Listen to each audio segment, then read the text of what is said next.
Aurais-je droit au paradis? Dis-moi mon Dieu, c'est mon désir le plus fort dans les jardins des pieux.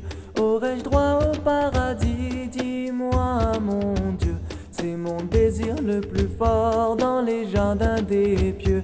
Accorde-moi les plus hautes marches pour être enfin heureux. Oh, toi mon Dieu, Ya Rab. Oh, toi mon Dieu, Ya Rab.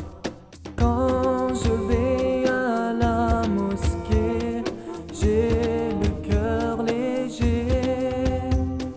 Quand je pense à toi, mon cœur est plein de joie. Croit que Jésus est né d'une vierge.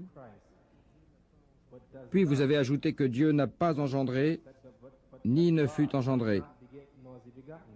Pourtant, l'évangile selon Luc, chapitre 1, versets 34 et 35, à propos de la naissance de Jésus, dit « Le Saint-Esprit viendra sur toi, Marie, et la puissance de Dieu très haut. » Comment expliquez-vous cela? Voyez-vous, frère Swaggart a suggéré dans son discours que le Coran est une fausse copie des récits bibliques. Permettez-moi de vous citer quelques exemples.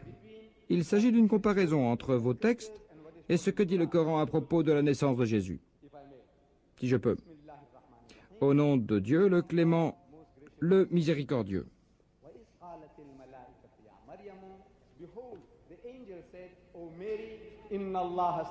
Cela signifie, le Seigneur tout haut t'a choisi et purifié, il t'a élu parmi toutes les autres femmes, ainsi le Coran parle de la faveur et de l'honneur accordé à Marie par Dieu.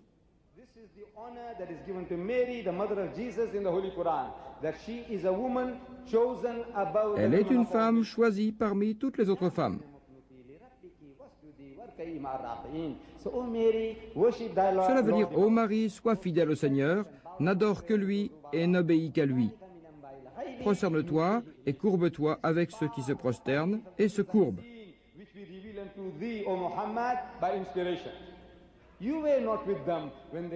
Cela veut dire, cela fait partie des nouvelles de l'inconnu que nous t'inspirons. Ô Mohammed, tu n'étais pas parmi eux alors qu'ils jetaient leur calomnie pour savoir qui d'entre eux prendrait Marie à sa charge, et tu n'étais pas parmi eux alors qu'ils se disputaient. Je ne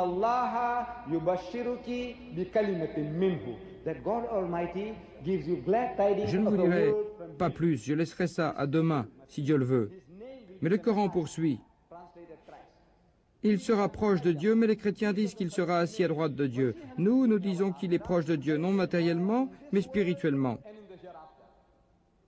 Et quand Marie reçut cette annonce concernant la naissance de Jésus, elle se demanda, « Seigneur, comment pourrais-je mettre au monde un fils alors qu'aucun homme ne m'a jamais touché ?» L'ange répondit, « C'est ainsi que le Seigneur crée ce qu'il veut. »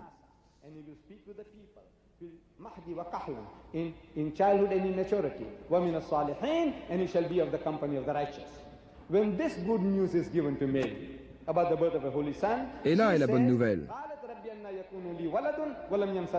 C'est ainsi que le Seigneur crée ce qu'il veut. Quand il décide ou veut une chose, il lui suffit de dire « soit » pour qu'elle soit.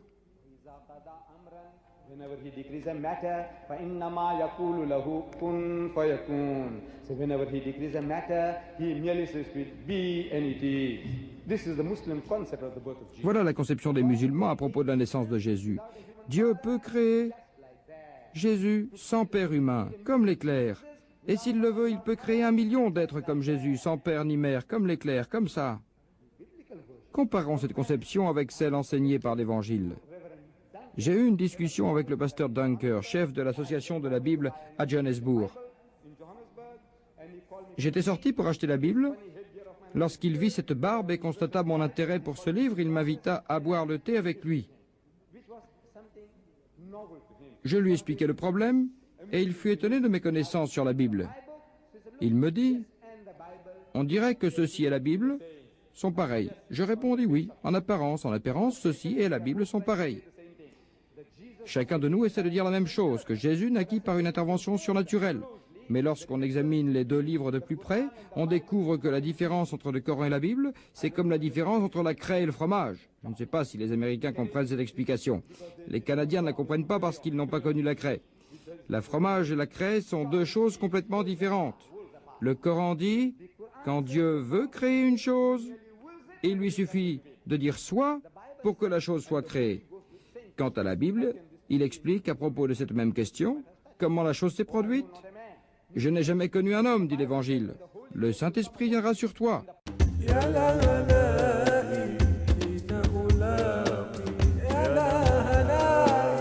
Et la puissance de Dieu tout haut te couvrira, comme une ombre.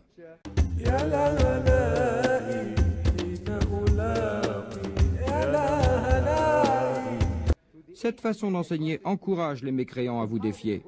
Car comment le Saint-Esprit vient-il sur Marie? Et comment Dieu tout haut la couvre-t-il? Comme un homme le fait avec sa femme?